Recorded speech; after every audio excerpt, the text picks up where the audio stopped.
Dia datang hanya membawa sepeda tua dari gunung. Kakinya berdebu, bajunya compang-camping. Lalu dia disiram kopi oleh wanita cantik. Chio terkenal sia-sia. Tapi Chio itu nggak sadar. Dia baru saja menghina orang yang punya lebih banyak uang daripada siapapun yang pernah dia kenal. Siapa sebenarnya pria ini? Hari itu kota sedang cerah, tapi tidak dengan jalanan menuju kota. Dari Kaihan, tampak seorang pria menuruni jalan berkelok dari arah pegunungan. Dia mengayuh sepeda tua dengan ransel goni di punggung dan topi lusuh yang sudah bolong di bagian pinggirnya. Setiap kayuhan terasa berat. Bukan karena sepeda itu bobrok, tapi karena tatapan orang-orang yang ia temui di pinggiran kota. Seolah ia makhluk asing yang gak layak berada di dunia mereka yang bersih. Pria itu tidak berkata apa-apa. Ia hanya terus melaju, melewati kompleks perumahan mewah, menatap ruko-ruko kaca yang penuh hiasan emas palsu, dan lampu gantung di lobi hotel yang harganya bisa untuk hidup sederhana selama 5 tahun. Di Porempiten, seorang anak kecil menarik-narik baju ibunya sambil menunjuk ke arah pria itu. "Bu, itu orang gila ya?" Sang ibu buru-buru menjauh, menutupi hidung, lalu menyeret anaknya tanpa berkata sepatah kata pun. Pria itu masih diam. Ia berhenti sejenak di depan taman kota, menurunkan sepedanya, membuka botol minum berisi air keruh yang ia bawa dari atas. Lalu duduk di bangku batu yang persis berada di seberang sebuah kafe elit yang baru buka bulan lalu. Kafe itu viral. Konsepnya industrial tropikal, baristanya tampan, menunya semuanya dalam bahasa Prancis. Dan hari itu, kafe itu sedang ramai-ramainya. Karena ada satu sosok yang menjadi pusat perhatian. Clarissa Wijaya, CEO wanita termuda di Asia Tenggara. Cantik, wangi, kulit bening, dan outfitnya pasti satu set lebih mahal dari sepeda motor. Clarissa duduk bersama 3 rekan bisnisnya, tertawa sambil memegang tablet, mendiskusikan tender baru ke Korea Selatan. Tapi tawanya berhenti ketika matanya menangkap siluet seseorang di balik kaca. "Eo, apaan tuh?" Salah satu temannya menoleh. "Hah? Si pengemis itu? Dari tadi di situ, bawa sepeda jelek." Clarissa menyipitkan mata. Ia menyuruh pelayan mendekat. "Suruh dia pergi. Ganggu banget kelihatannya. Masa duduk depan kafe aku?" Pelayan itu menurut, tapi wajahnya bingung. "Maaf pak, bisa pindah dari sini?" Ibu pemilik kafe merasa kurang nyaman. Pria itu menatap pelayan itu dengan mata lembut, lalu tersenyum. "Saya cuma numpang duduk nak, kaki saya capek." Pelayan itu ragu, tapi Clarissa berdiri, menghampiri sendiri. "Dengar ya, saya nggak peduli kamu dari mana, tapi tempat ini bukan buat orang kayak kamu. Ini bukan taman kota, ini tempat bisnis. Pergi sekarang, atau saya panggil satpam." Suasana mendadak sunyi. Beberapa orang mulai merekam. Ada yang mengangkat alis, ada yang menahan tawa, tapi tak ada yang membela. Pria itu menatap Clarissa, lalu menunduk pelan. "Maaf kalau saya ganggu. Saya hanya ingin tahu, siapa Anda ketika bertemu orang seperti saya?" Clarissa tertawa mengejek. Aku kerja keras untuk bisa duduk di sini. Bukan kayak kamu, bawa sepeda dari kampung, baju robek-robek, lalu numpang duduk dan enggak-enggakku menguji karakter." What a joke. Lalu ia mengambil gelas, kopinya yang belum habis, dan tanpa ragu, menyiramkan isinya ke sepatu si pria itu. Cipratan kopi panas membasahi celana lusuh si pria, tapi wajahnya tetap datar. Pelan-pelan, pria itu berdiri, menatap Clarissa, dan berkata, "Terima kasih, aku sudah dapat jawabannya." Dia lalu naik ke sepedanya. Tidak marah, tidak emosi. Ia hanya pergi, perlahan, melewati deretan mobil mewah yang parkir di pinggir jalan. Clarissa masih tertawa. Ya ampun, orang kayak dia tuh harusnya dilarang masuk kota.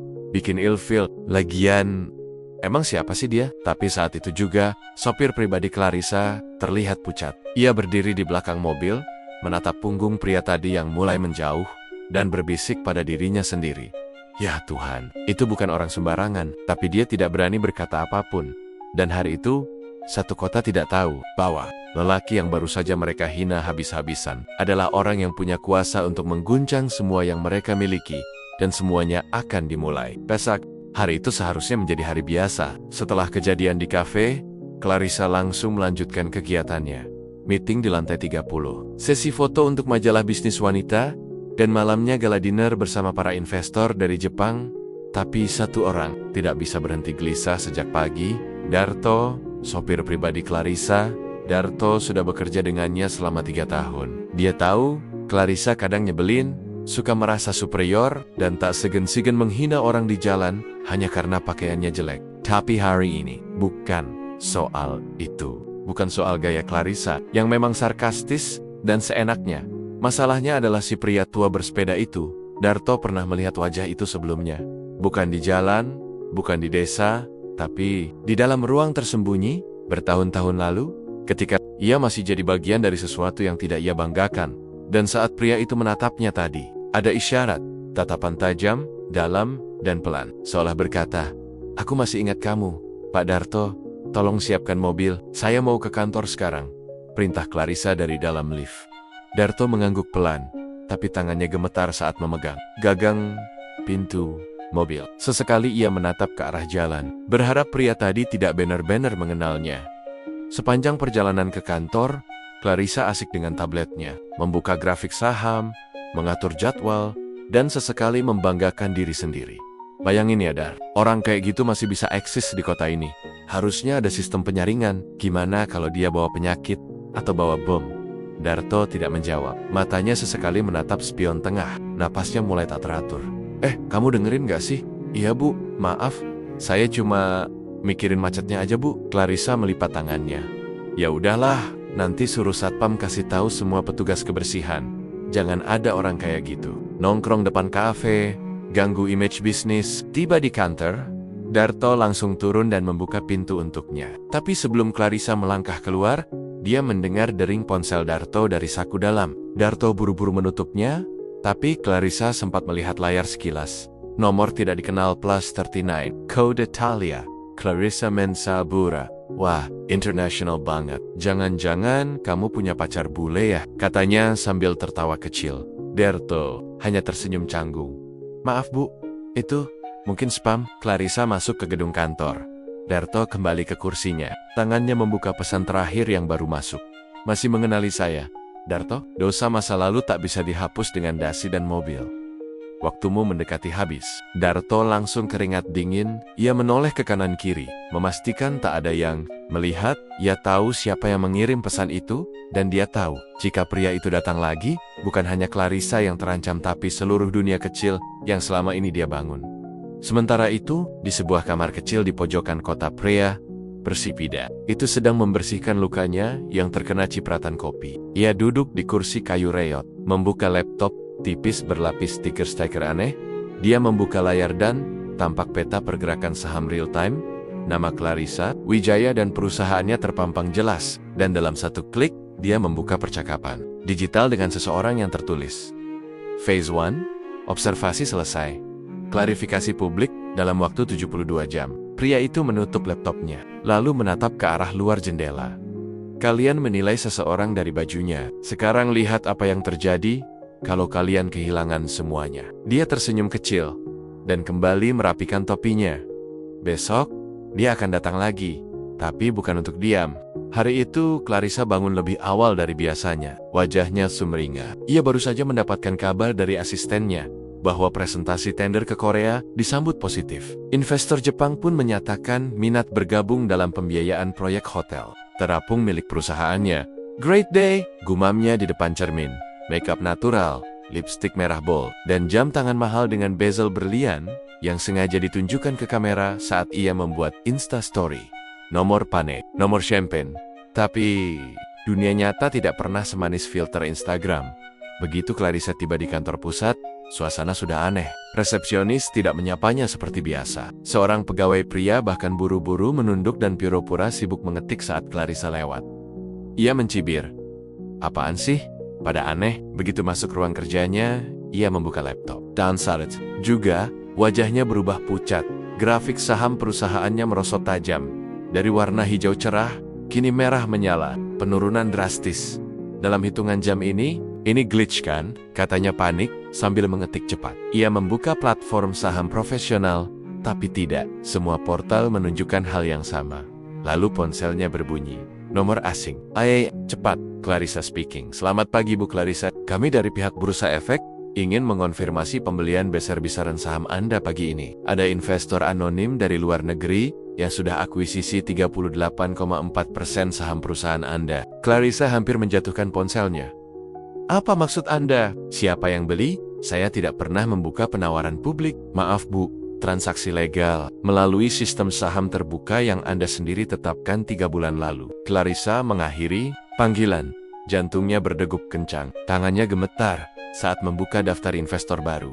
Tapi yang tertulis hanyalah kode anonim MRZ, K7112 Private Holder, Itali, dan saat itu juga, ia ingat, Darto, sopirnya, yang tadi malam dapat telepon dari nomor 39. Kode Italia. Clarissa menekan intercom. Panggil Darto ke sini. Sekarang, tak sampai 2 menit, Darto masuk. Wajahnya tampak gugup, tapi mencoba terlihat tenang. Kamu tahu apa-apa soal ini? Tanya Clarissa tajam, sambil menunjuk grafik saham yang anjlok saya. Saya nggak tahu, Bu. Kamu pikir saya bodoh? Kamu dikirimi pesan, ditelepon dari nomor luar, dan kamu kenal orang yang saya siram kemarin, kan? Jangan main-main, Darto tertunduk. Tapi kali ini, dia tidak membantah. Bu Clarissa, saya pernah kenal orang itu. Tapi saya tidak berani bilang, dia bukan orang biasa. Siapa dia? Pengemis bersepeda itu. Masa lalu kamu? Teroris? Gila mafia? Darto mengangkat wajahnya perlahan. Bukan, Bu, dia bukan pengemis. Namanya Marzio Racca. Di dunia bawah, dia dikenal sebagai tangan kiri Italia. Bos jaringan sindikat yang tidak bisa dilacak polisi, tapi juga pendiri yayasan amal terbesar di Eropa. Clarissa terduduk, otaknya tidak mampu mencerna semua itu sekaligus. Saya pernah bekerja untuk dia. Dulu, dia punya ratusan identitas, ratusan perusahaan bayangan, tapi saya kabur. Saya pikir dia nggak bakal cari saya. Tapi ternyata, tiba-tiba suara ding dari komputer menginterupsi. Clarissa melihat ke layar. Ada email masuk, tanpa pengirim, hanya bertuliskan, saya tidak marah disiram kopi. Saya cuma ingin tahu, jika orang sepertimu punya kuasa, bagaimana kamu memperlakukan orang yang tidak punya apa-apa? Di bawahnya, ada satu file terlampir. Video rekaman CCTV cafe kemarin tapi, bukan dari sudut pandang pengunjung. Melainkan dari kamera khusus yang tak diketahui siapapun. Bahkan, suara batin Clarissa gumaman jahatnya yang tidak terdengar. Publik tertangkap jelas. Clarissa panik. Kalau video ini tersebar, tamat sudah karirnya. Ia menoleh ke Darto dengan wajah memohon. Tolong, bilang ke dia, jangan publikasikan. Aku bisa bayar, berapapun. Darto menggeleng. Dia nggak butuh uang, Bu. Dia cuma butuh jawaban. Clarissa menelan ludah. Tubuhnya mulai gemetar. Karena untuk pertama kalinya dalam hidupnya, bukan dia yang pegang kendali. Dan ini baru awalnya. Pagi itu Clarissa duduk kaku di ruang rapat eksekutif. 20 pasang mata menatap layar besar di depannya. Wajah-wajah investor dan jajaran direksi mendadak tegang. Mereka tidak memperdebatkan tender, tidak bicara strategi ekspansi, dan tidak mengulas grafik penjualan. Yang mereka tonton adalah sebuah video berdurasi 2 menit 11 detik. Dengan judul, Beginikah Cara CEO Muda Memperlakukan Orang Miskin? Clarissa ternganga. Itu video kejadian kemarin saat ia menyiram kopi ke pria bersepeda lusuh di depan kafe. Sudut pandangnya berbeda dari CCTV biasa. Kamera tersembunyi. Bahkan ada close-up ekspresi Clarissa saat mengejek dan berkata, ini bukan tempat buat orang sepertimu. Kamu hina, bau, dan cuma pengganggu. Suara tawa rekan-rekannya ikut terdengar. Tapi yang paling menyakitkan adalah Sorten Marasi, pria tua di akhir video. Mata yang teduh, tapi menampar lebih keras daripada semua komentar netizen. Video itu diunggah semalam oleh akun anonim bernama @HorizonTruth dan pagi ini sudah ditonton 2,8 juta kali. Trending 1. Masuk berita pagi di TV nasional. Dibahas di TikTok, disulis suara di YouTube Short, dan netizen brutal. Seandainya itu ayahku yang dihina, aku tabok tuh perempuan. Pantas aja kayak mulutnya lebih tajam dari pisau cukur. Jangan-jangan pengemis itu sebenarnya penguji karakter. Kayak di film-film. Fix, karma digital is real. Clarissa mencoba bicara. Suaranya lirih. Saya tidak tahu video ini ada. Saya tidak pernah izinkan. Tapi suaranya tertelan. Salah satu investor utama, Pak Thomas, mengetuk meja. Kamu tahu nggak berapa kerugian image brand kita pagi ini? 2 klien luar negeri sudah nunda kerjasama. Dan 2 influencer cabut kontrak karena isu kemanusiaan. Clarissa membuka mulut, lalu menutupnya lagi. Ia ingin berteriak. Itu hanya orang gila bersepeda tapi sekarang. Ia tidak bisa membantah kenyataan. Karena dunia sudah menilainya bukan dari presentasi PowerPoint atau laporan keuangan tapi dari caranya memperlakukan orang yang dianggap bukan siapa-siapa. Ponselnya berdering lagi. Notifikasi masuk, live TV, Menteri Sosial minta maaf atas perlakuan tidak pantas terhadap orang tak mampu. Sejumlah LSM desak Cho Clarissa Wijaya mundur dari jabatan. Karma Clarissa trending nomor 1 di dunia. Lalu satu notifikasi dari email tanpa pengirim. Hanya satu kalimat. Tahap 2 dimulai. Kami belum selesai. Clarissa langsung menoleh ke Darto yang berdiri kaku di pojok ruangan. Dia mulai nyerang dari dalam, gumam Clarissa. Darto hanya diam. Karena yang Clarissa belum tahu adalah bukan Marzio yang mengunggah video itu. Seseorang dari dalam perusahaannya. Sendirilah yang membocorkan semuanya. Seseorang yang tahu bahwa Clarissa memang bukan hanya kejam ke orang asing, tapi juga ke bawahannya sendiri. Seseorang yang menyimpan dendam diam-diam, dan kini semua luka itu dibuka. Lewat video berdurasi 2 menit yang mengguncang satu negara. Sementara itu, jauh di sebuah ruangan kecil, Marzio duduk sambil mengaduk teh hangat. Di depannya, layar laptop memperlihatkan tayangan live Clarissa yang dipanggil ke konferensi pers darurat. Raut wajahnya tak lagi congkak, matanya sembab, suaranya serak. Ya, saya minta maaf. Saya khilaf. Saya tertekan. Saya mohon maaf. Marzio hanya tersenyum. Belum waktunya selesai. Kitali, apa yang kamu lakukan saat semua topengmu dilepas? Ia lalu membuka file baru, berjudul Clarissa Phase 3, Financial Checkmate, dan permainan pun baru saja dimulai.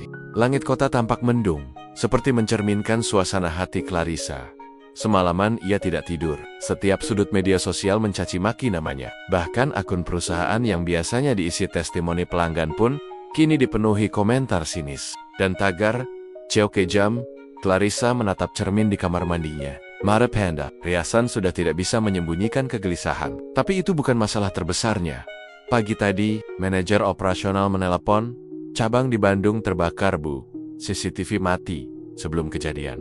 Polisi masih investigasi, tapi Ada Yang bilang ini bukan kebakaran biasa. Clarissa langsung lemas. Itu adalah cabang paling strategis.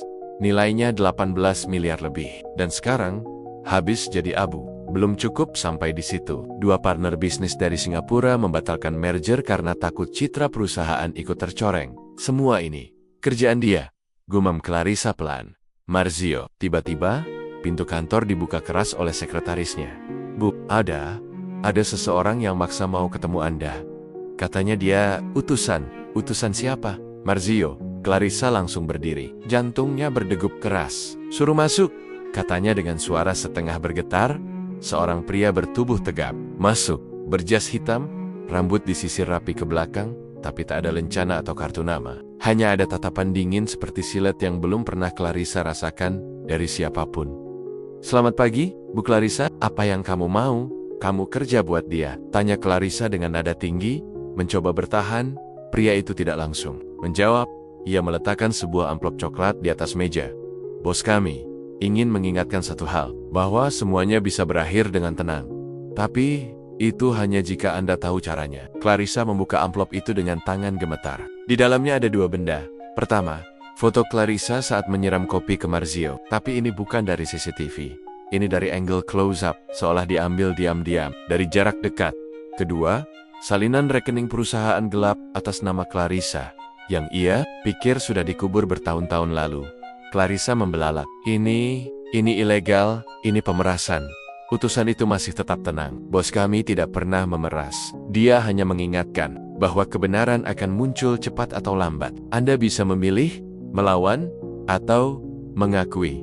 Clarissa meremas kertas itu. Air matanya nyaris tumpah. Ia tahu, jika dokumen ini tersebar, bukan hanya reputasi yang hancur. Ia bisa masuk penjara. Jadi, apa yang dia mau? Uang, saham. Mau aku jual semuanya? Pria itu tersenyum tipis. Dia tidak mau uang. Dia hanya ingin Anda belajar menghormati manusia, termasuk yang tak punya apa-apa di mata Anda. Clarissa teh jiang. Lalu pria itu berkata satu kalimat terakhir sebelum pergi. Anda siram dia dengan kopi. Dia menyiram Anda dengan cermin. Setelah pria itu pergi, Clarissa terduduk di kursinya. Nafasnya sesak, dunia rasanya runtuh. Ia menoleh ke arah layar laptop. Tempat wajahnya sendiri terpantul samar. Untuk pertama kalinya, ia melihat wajah yang bukan sekadar lelah atau tertekan, tapi kosong. Dan untuk pertama kalinya juga, Clarissa sadar, kekuasaan yang ia banggakan selama ini bukanlah tameng dari konsekuensi. 2 hari setelah pertemuan dengan pria berbaju hitam itu, Clarissa menghilang dari media. Ia tak menghadiri rapat, tak mengunggah story, bahkan para staf senior tak bisa menghubunginya. Dunia mengira dia sedang menyusun strategi, tapi kenyataannya Clarissa sedang lari. Lari dari kenyataan, ia bersembunyi di villa pribadinya di puncak.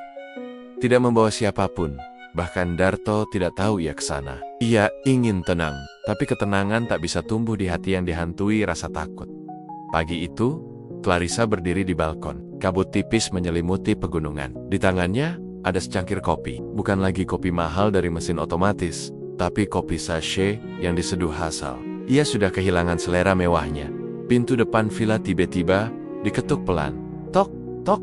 Clarissa kaget. Ia tidak memesan tamu, tidak pula memanggil siapapun. Ia melirik kamera keamanan, tapi aneh semuanya mati. Ia berjalan pelan ke arah pintu, menahan napas. Begitu pintu dibuka, dunia berhenti sejenak di hadapannya. Berdiri pria tua bersepeda, yang ia siram kopi beberapa hari lalu. Tapi kali ini, ia tidak tampak seperti pengemis. Rambutnya tersisir rapi, jas hitam pas badan, celana panjang abu, sepatu kulit halus, tenggan, membawa satu buku catatan tua. Dan di belakangnya, diam-diam, ada dua pria berdiri jauh dengan jas gelap dan kacamata hitam.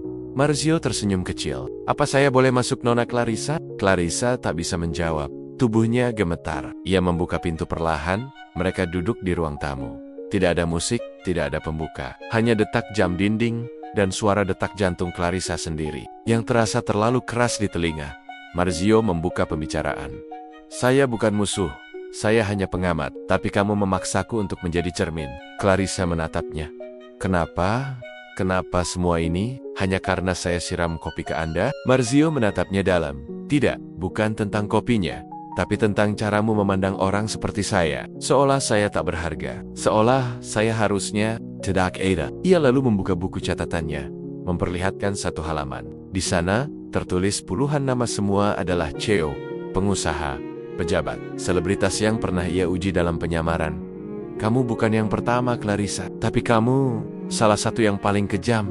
Clarissa menunduk, air matanya mulai jatuh. Tapi ini bukan air mata kekalahan, melainkan air mata malu.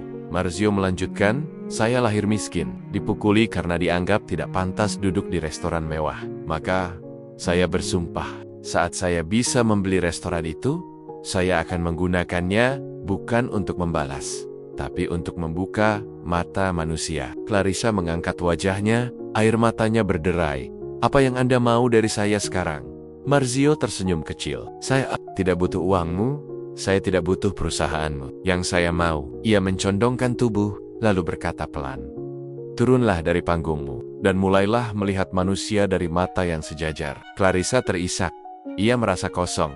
Tapi di dalam kekosongan itu, ada sesuatu yang tumbuh. Kesadaran. Saya mau belajar, saya mau berubah. Marzio berdiri. Kamu sudah membuat langkah pertama. Sekarang sisanya tugasmu. Ia berjalan keluar villa. Sebelum menaiki mobil yang menjemputnya, ia menoleh sekali lagi. Oh ya, soal saham perusahaanmu. Tenang saja, aku tidak akan memilikinya. Aku sudah transfer semuanya ke yayasan sosial atas namamu. Clarissa membelalak. Kenapa? Marzio tersenyum. Agar kamu tahu, bahkan di dunia yang penuh kekuasaan, kebaikan tidak pernah kalah nilainya. Lalu ia pergi. Clarissa berdiri di ambang pintu, masih menangis. Tapi untuk pertama kalinya, bukan karena takut, melainkan karena tersentuh. Dan di langit mendung itu, ada seberkas sinar kecil yang mulai menyusup masuk ke hatinya. 2 hari setelah pertemuan dengan pria berbaju hitam itu, Clarissa menghilang dari media. Ia tak menghadiri rapat, tak mengunggah story, bahkan para staf senior tak bisa menghubunginya. Dunia mengira dia sedang menyusun strategi. Tapi kenyataannya, Clarissa sedang lari. Lari dari kenyataan, ia bersembunyi di villa pribadinya di puncak. Tidak membawa siapapun, bahkan Darto tidak tahu ia ke sana. Ia ingin tenang, tapi ketenangan tak bisa tumbuh di hati yang dihantui rasa takut. Pagi itu, Clarissa berdiri di balkon. Kabut tipis menyelimuti pegunungan. Di tangannya, ada secangkir kopi. Bukan lagi kopi mahal dari mesin otomatis, tapi kopi sachet yang diseduh Hasal. Ia sudah kehilangan selera mewahnya. Pintu depan villa tiba-tiba diketuk pelan. Tok, tok. Clarissa kaget. Ia tidak memesan tamu, tidak pula memanggil siapapun. Ia melirik kamera keamanan, tapi aneh semuanya mati. Ia berjalan pelan ke arah pintu, menahan napas. Begitu pintu dibuka, Dunia berhenti sejenak di hadapannya. Berdiri pria tua bersepeda, yang ia siram kopi beberapa hari lalu. Tapi kali ini, ia tidak tampak seperti pengemis. Rambutnya tersisir rapi, jas hitam pas badan, celana panjang abu, sepatu kulit halus, tenggan, membawa satu buku catatan tua. Dan di belakangnya, diam-diam, ada dua pria berdiri jauh dengan jas gelap dan kacamata hitam. Marzio tersenyum kecil. "Apa saya boleh masuk, Nona Clarissa?" Clarissa tak bisa menjawab. Tubuhnya gemetar. Ia membuka pintu perlahan. Mereka duduk di ruang tamu. Tidak ada musik, tidak ada pembuka. Hanya detak jam dinding dan suara detak jantung Clarissa sendiri, yang terasa terlalu keras di telinga. Marzio membuka pembicaraan. "Saya bukan musuh. Saya hanya pengamat. Tapi kamu memaksaku untuk menjadi cermin." Clarissa menatapnya. "Kenapa? Kenapa semua ini? Hanya karena saya siram kopi ke Anda?" Marzio menatapnya dalam. "Tidak, bukan tentang kopinya. Tapi tentang caramu memandang orang seperti saya. Seolah saya tak berharga. Seolah saya harusnya tidak ada." Ia lalu membuka buku catatannya, memperlihatkan satu halaman. Di sana, tertulis puluhan nama, semua adalah CEO, pengusaha, pejabat, selebritas yang pernah ia uji dalam penyamaran.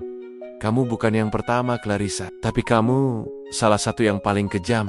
Clarissa menunduk. Air matanya mulai jatuh. Tapi ini bukan air mata kekalahan, melainkan air mata malu. Marzio melanjutkan, "Saya lahir miskin, dipukuli karena dianggap tidak pantas duduk di restoran mewah. Maka, saya bersumpah, saat saya bisa membeli restoran itu, saya akan menggunakannya bukan untuk membalas, tapi untuk membuka mata manusia." Clarissa mengangkat wajahnya, air matanya berderai.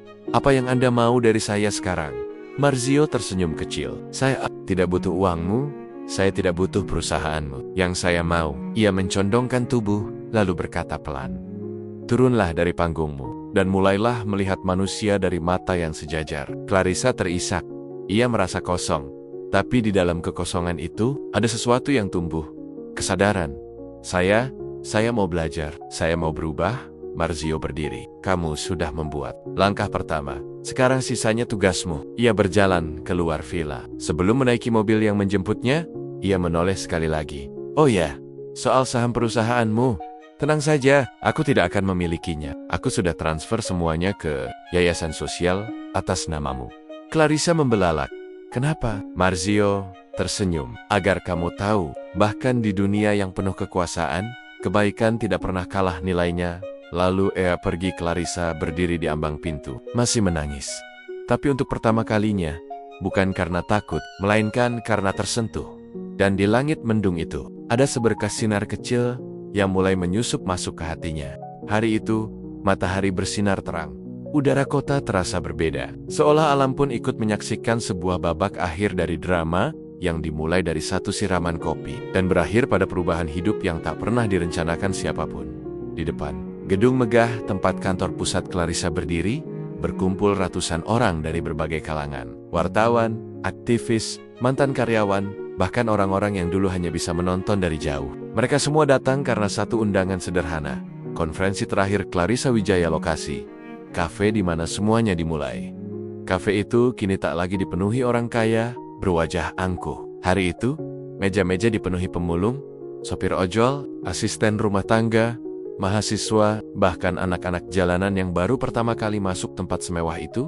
Clarissa berdiri di tengah mereka, mengenakan kemeja putih sederhana, celana jeans, tanpa makeup, tanpa alas kaki mahal. Di belakangnya terpampang foto besar seorang pria tua bersepeda dengan latar gunung. Ia membuka pidatonya dengan suara pelan. "Aku Clarissa.